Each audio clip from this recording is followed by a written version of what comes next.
सुप्रभातम। कक्षा नवम। आज हम सब भैया बहन वाक के विषय में अध्ययन करेंगे। उनकी जो कवित्री हैं ललद्य, उसका संक्षेप में जीवन परिचय समझेंगे। ललद्य यह कश्मीर की लोकप्रिय कवित्री हैं। उनके जीवन के बारे में प्रामाणिक जानकारी नहीं मिलती है। उनका जन्म 1320 ईस्वी के आसपास श्रीनगर के पास स्थित गांव में हुआ था। उनकी मृत्यु 1391 ईस्वी के आसपास मानी जाती है। उनकी जो रचना है वो वाक है। वाक के विषय में कवित्री ने जो अपने ईश्वर के प्रति भक्ति का वर्णन किया है, संक्षेप में मैं आपको सार बताना चाहता हूँ कि उनका जो सार है वो क्या है। संक्षेप में देखें। कवित्री अनुभव करती है कि जीवन नश्वर और क्षणभंगुर है, परंतु परमात्मा से मिलन नहीं हो पा रहा है। अतः उसके हृदय में एक तड़प सी उठती है। मुक्ति का द्वार तभी खुल सकता है जबकि मनुष्य न तो पूरी तरह से भोगी हो और न योगी तपस्वी हो।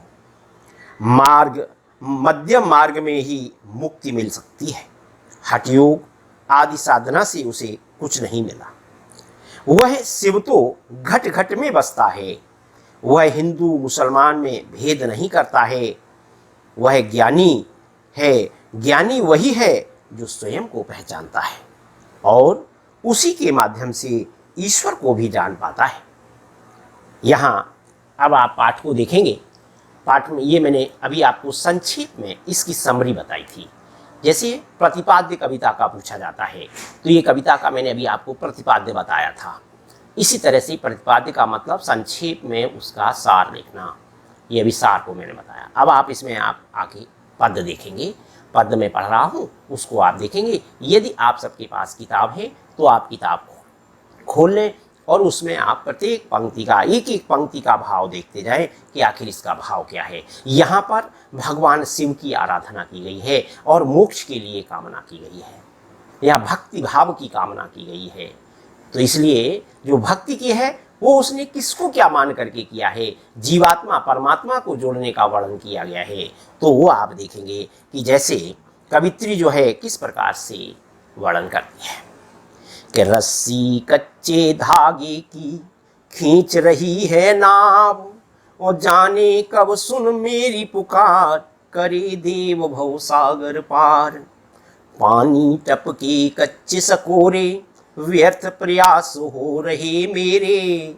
जी में उठती रह रे हूँ, घर जाने की चाह घेरे। इन पंक्तियों का भावार्थ देखेंगे कि इन पंक्तियों में कवित्री क्या कहती है।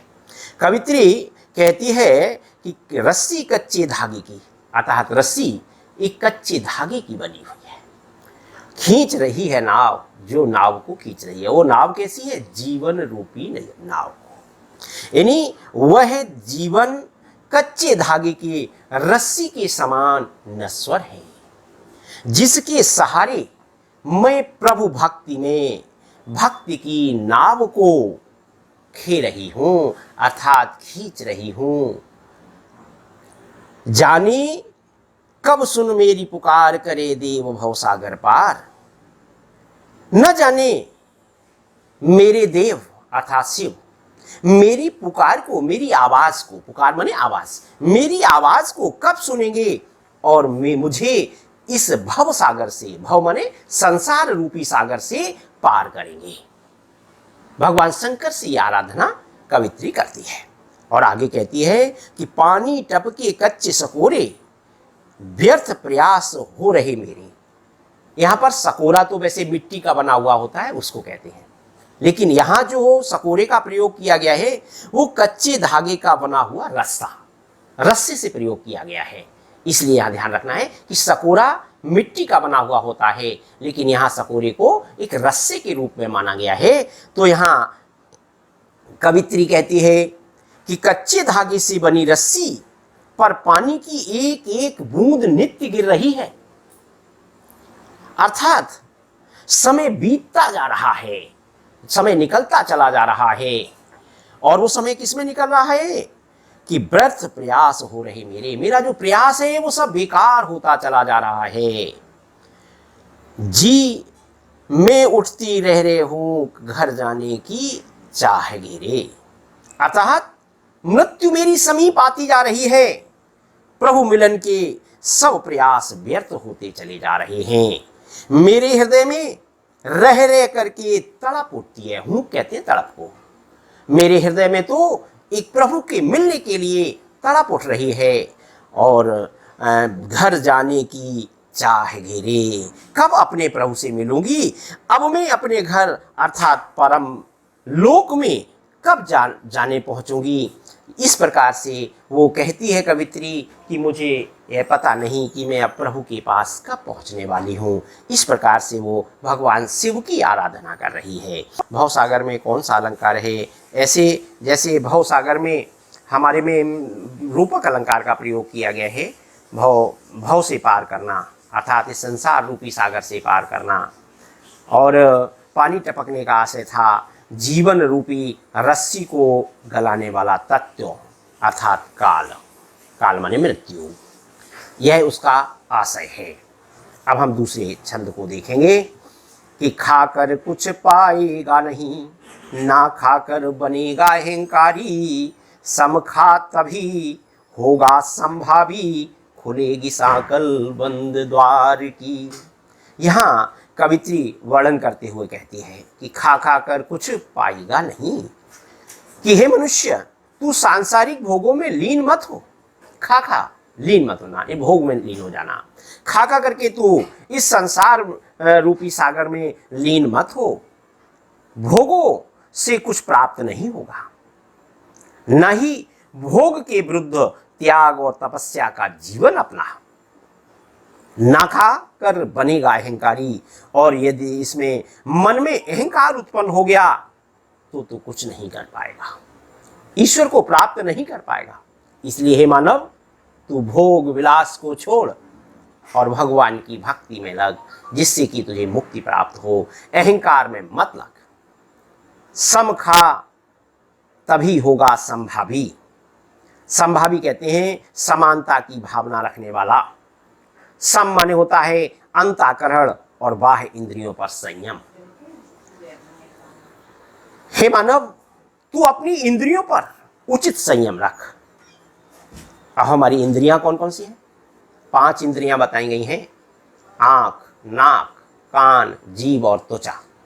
इसलिए हे मानव, तू अपनी बाह्य इंद्रियों पर संयम कर और अंतःकरण को देख। अंतःकरण के द्वारा, जो अंतःकरण में ईश्वर विद्यमान है, उसको तू देख। तू तो अगर सुख दुख और भोग त्याग के बीच में समान भाव में रहना सीखेगा तो इसी दशा में प्रभु प्राप्ति के द्वार बंद हो जाएंगे। इसलिए हे मानव, तू इन सबको त्याग करके प्रभु के द्वार को खोल। प्रभु के द्वार को खोलने से तात्पर्य है प्रभु से मिलन होना, अर्थात तू प्रभु से मिल। और जब प्रभु से मिलेगा, बंद द्वार से आशय है कि प्रभु मिलन का द्वार। बंद द्वार का आशय है प्रभु मिलन का द्वार। इसे तू प्रभु के पास जा, प्रभु से मिल, ऐसा इसमें वर्णन किया गया है। कवि यहाँ पर खा कर में कौन सा अलंकार का प्रयोग कर रहा है? तो खा कर में प्रभु यहाँ पर पुनरुक्त प्रकाश का अलंकार प्रयोग कर रहा है। या हम इसको ये भी कह सकते हैं, खा बड़ की आवृत्ति होने से अनुप्रास अलंकार का प्रयोग है।